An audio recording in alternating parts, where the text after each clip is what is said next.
Anong gagawin kapag na heat stroke? Kapag may heat stroke, mahalagang kumilos agad upang maiwasan ng mga komplikasyon. Narito ang ilang mga hakbang na dapat gawin. 1. Ilipat ang tao sa isang malamig na lugar tulad ng isang silid na may aircon o isang lugar na may lilim. 2. Tanggalin ang mga damit na sobrang init at palitan ng mga damit na mas malamig. 3. Bigyan ng malamig na tubig ang tao upang makainom at makapagpababa ng temperatura ng katawan. 4. Gumamit ng malamig na compress sa mga bahagi ng katawan na may mataas na temperatura tulad ng ulo, leeg at dibdib. 5. Tumawag ng tulong medikal agad upang makatanggap ng propesyonal na tulong.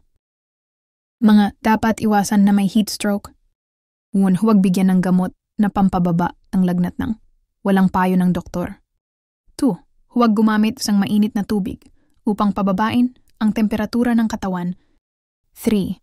Huwag iwanan ang tao na nag-iisa hanggang sa makatanggap ng propesyonal na tulong.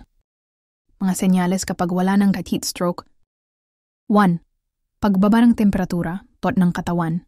Ang pagbaba ng temperatura ng katawan ay isang senyales ng pagbuti. 2. Pagbuti ng mga sintomas. Ang pagbuti ng mga sintomas, tulad ng pagkahilo at pagsakit sa ulo, ay isang senyales ng pagbuti. 3. Pagtaas ng antas ng kamalayan. Ang pagtaas ng antas ng kamalayan ay isang senyales ng pagbuti. Mga grupo ng tao na mataas ang panganib. 1. Mga matatanda.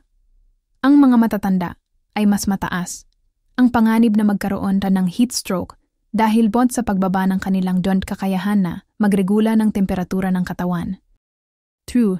Mga bata. Ang mga bata ay mas mataas ang panganib na magkaroon ng heat stroke dahil sa kanilang kakayahan na magregula ng temperatura bantan ang katawan ay hindi pa ganap na nabubuo. 3. Mga taong may sakit.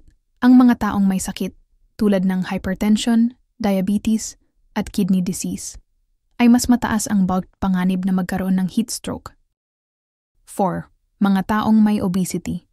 Ang mga taong may obesity ay mas mataas ang panganib na magkaroon ng heat stroke dahil sa kanilang katawan ay may mas maraming taba na nagpapahirap sa pagregula ng temperatura ng katawan.